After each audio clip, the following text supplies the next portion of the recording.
They are the default pick for the college football playoff, national championship game, and to win the league. That was a quote in Athlon from a Southeastern Conference coach about the Georgia Bulldogs. They are the default pick for the college football playoff, to win the league, and to play the national championship game. And at this stage in Georgia's run, I think that makes sense. I mean, earlier this week we saw, what Kirk Herbstreit had to say about LSU and Alabama and how he had picked them in front of Georgia. I would not pick both of them in front of Georgia right now. No, I would not. I do think LSU is going to be very good. I think there's question marks at Alabama like there are at Georgia, like there are at LSU. But those are the three best teams in the league right now for sure. And I think that when you consider not just that Georgia's got the talent, right? I mean, they've got the talent. We know that. But that talent, it's paying off. The accumulation of the talent, the not just the recruiting, but the development and all of these things, it's all adding up. All the little bits and pieces are forming together to become a huge, massive problem for everybody else. It's like Voltron, right? Like these little bitty, things, and manages to become a huge machine that's a real problem. And, whether it's the development of Carson Beck, the development of Georgia's defensive line. I mean, I don't remember a lot of people really going hard after Zion Logue. I think Tennessee did at the time. I don't remember Alabama or Clemson, I guess, at the time going after him real hard. I can't recall with Trayvon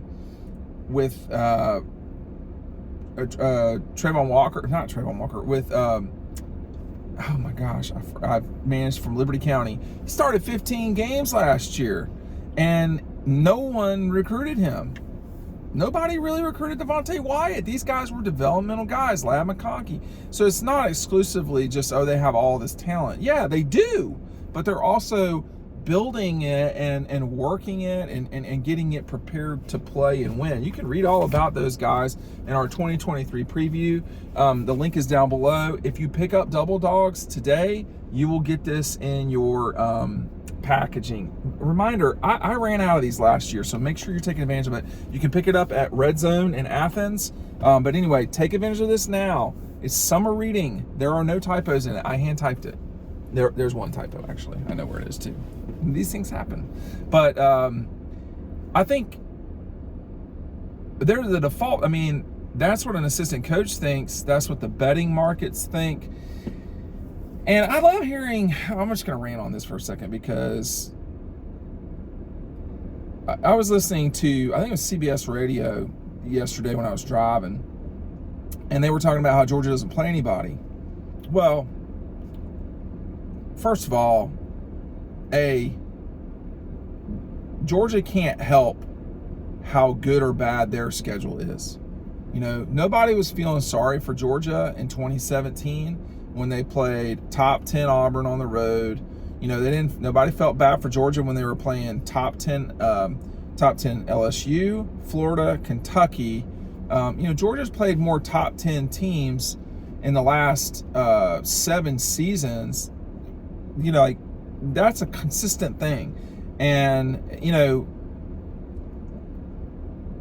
I just, the lack of awareness there. And on top of that, more importantly, Georgia's scheduled, Oklahoma and Georgia were supposed to play this year at Oklahoma. I mean, that game was canceled, not by Georgia, not by Oklahoma, but by the SEC. Well, there's not Georgia. What are they supposed to do? Schedule, BYU and Atlanta. I mean, there's a lot of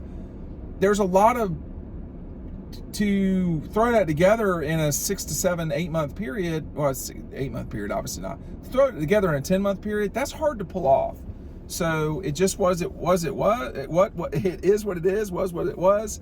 There's just nothing you can do about that part. Last season in the regular season, Georgia played, from the West, they always play Auburn. And a season ago, they played, obviously, LSU in the national championship game. Was anybody feeling bad for Georgia when they played Texas A&M in 2019, and they also played Florida in 2019, was a top 10 team. LSU on the road in 18. They played Alabama in 20. This notion that they don't play anybody is ridiculous. And honestly, it doesn't matter. I mean, like, they played, I'm sorry, I said Texas A&M in 19. I'm completely omitting the fact that they played top 10 Notre Dame as well in 2019. So this discussion is ridiculous. And that Georgia plays Georgia Tech every year, it's not Georgia's fault Tech is not good right now. That's a direct result of Georgia being good. So it's so stupid. There's a lot of people that comment on college football that really don't have any awareness, okay, first of all. Secondly, I don't really have an issue with this typically, but just because you're a former player doesn't really mean that you have a great explanation or understanding of today's game either. If you don't know that Georgia's going to play OU, then why are we listening to what you have to say? I mean, and by the way, too, that ignores last year where Georgia opened with Oregon. It ignored the season before that in 21 when Georgia opened with Clemson. Neither of those games in Athens. Obviously, the Oregon game was basically a home game. Georgia's got to go to Tennessee. They play their arch rival every year, not at home. So, so what if their schedule is not hard? I mean, do you want them to play Ohio State to open the year? Do you want them to then follow that up with, like everybody says they're tired of these directional games. Okay. I mean, it's a part of college football too, though. I mean, that's just what this is. The Big Ten plays 3 gimme games in September before they and one, legitimate game before they play the Big 12, the Big Ten straight away. And like, it's just sort of false. I wouldn't call it outrage, but like, you really have a problem with Georgia's schedule? Like, they can't help it that they're in the SEC East. I mean, the Missouri and Tennessee and Florida and Carolina, they're all allowed to be good. They're just not as good. I guarantee you this. Now, you mark my words. If South Carolina beats North Carolina and Charlotte, which they probably should, I guess. I mean, I will see. I need to look at that game a little bit closer. When they come to Athens, that game's going to be billed as South Carolina can upset Georgia and run the table to the east. Then we're not going to have this whole talking point about how Georgia doesn't play anybody. Who the hell does South Carolina play? Clemson at the end of the year? I mean, Clemson used to suck. Now they don't. It's the same thing with Georgia Tech. Georgia Tech sucks right now. They didn't always. Same thing with Auburn. Like, nobody felt bad for Georgia in the 90s when they were playing Florida and Tennessee, So this is sort of the dumbest thing ever. And people just complain and complain. They can't help their particular schedule. They have 9 games nailed in every single season. They do not control those games. It's just what it is.